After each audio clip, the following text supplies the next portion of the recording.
एक छोटे से गांव में सारा और उसका बेटा राशिद रहते थे। राशिद 10 साल का था और सारा के लिए वह उसकी पूरी दुनिया था। वह हमेशा हंसकर अपनी माँ से कहता, माँ, मैं बड़ा आदमी बनकर आपको खुश रखूंगा। एक दिन राशिद अचानक बीमार पड़ गया।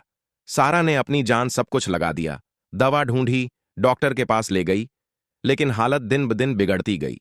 राशिद बिस्तर पर लेटा माँ की ओर देखकर बोला, माँ, आप मेरी कहानी का सबसे खूबसूरत हिस्सा हो।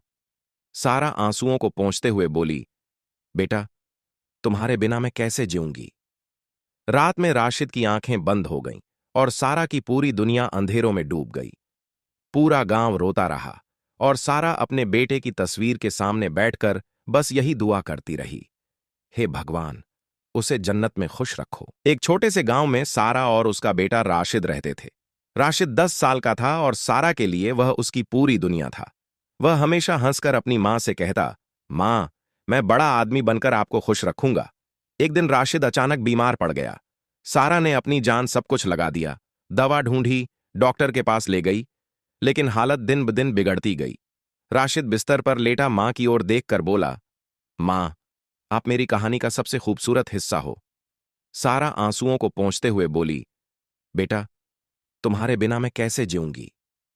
रात में राशिद की आंखें बंद हो गईं और सारा की पूरी दुनिया अंधेरों में डूब गई।